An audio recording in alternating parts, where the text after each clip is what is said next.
morning. I'm Chef Ryan in the Urban Chislik Kitchen. Today we're going to talk about how to do a smash burger correctly. So the very first part of doing smash burgers correctly starts first thing in the morning when we turn the flat top on. One side of the flat top should be at 425. The other side stays at 350. So the really hot side is where we're going to be cooking our burgers at. The cooler side is where we're going to be toasting our buns and cooking all of our other dishes from Urban Chislik. So first off, I'm just going to take and butter our bun a little bit and get that on. Again, on the cool side. As we get going on our smash burger, these are 2.75 ounce patties, and as you can see, I have them kind of in what we call a puck instead of a burger patty. And I'm just going to throw it on just like this. I'm going to take a little bit of salt and pepper to give it some flavor. And the other thing is I'm going to make sure that my side of the hot grill is clean and dry. And we're just going to put that on there and let it start cooking a little bit. So our burger at Urban Chislik is a 73-27 beef, which means it's really fatty. That's what we need to make the smash burgers work. The 73-27 beef, all that extra fat is what gives it that restaurant burger type flavor. So what we're doing is by just letting it sit there, is that heat is going to slowly start going through the burger. It's not really going to cook it, but it's going to start rendering a little bit of that fat down. We're going to let this go for just a minute, and then we're going to flip it over and let it render the other way.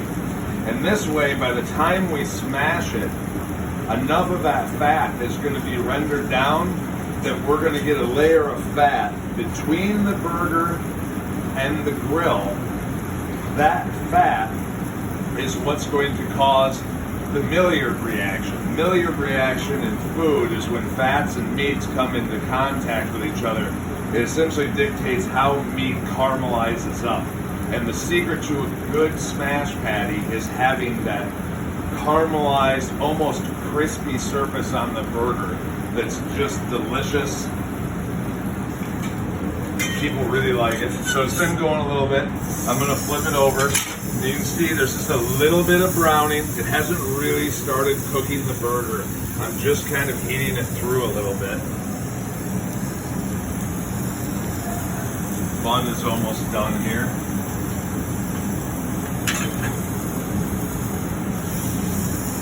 So when it comes time to smash it, I want to have 2 big spatulas.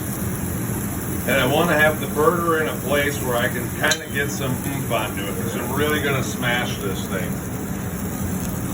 We don't want to smash it to the point where it tears the burger up, but we do want to smash it to the point where it's very thin, and also, obviously, so that the burger is at least as big as the bun, if not a little bit bigger. I don't know, anytime I get served a burger and the meat doesn't even fit outside the bun, it just doesn't look appetizing, and people kind of eat with their eyes.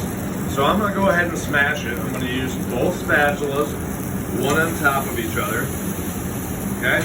And all I'm going to do is I'm going to press straight down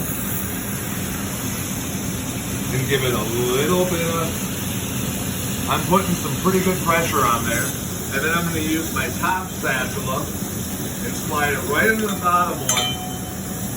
Now this burger cannot move. It is stuck to the grill with that thin layer of fat in between it. And we are going to cook it almost all the way through on this side. We will flip it over to cook it, but when you flip it over, the second you flip it over, you can add your cheese or whatever you need, because it only is going to take about 15-20 seconds on the other side. And so you'll slowly see it start browning through, and you can pretty much see that it's almost completely cooked all the way through. So the reason we do smash burgers is not only do people, is it a big thing right now, people love them and they taste good, but once you catch on to it, it's an easy technique. And from a restaurant standpoint, ground beef is supposed to be cooked to 155 degrees or hotter. People know smash burgers are cooked all the way through, so this eliminates us having people order burgers medium rare, and making things more complicated. And at its very best, you can cook them so fast.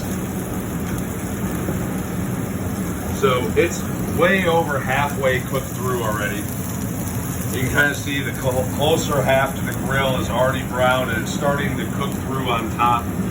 You probably want less than 25% pink when you flip it over. So you really want that hard sear. For this one, I'm just going to do a little bit of American cheese on it, just to show you how fast this goes when you cheese a burger. Now, getting these off the grill, sometimes you really got to get under them with these spatulas.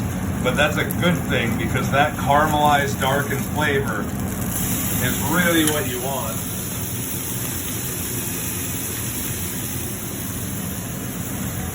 This burger will be done in a few seconds. I'm going to pull my toasted bun off.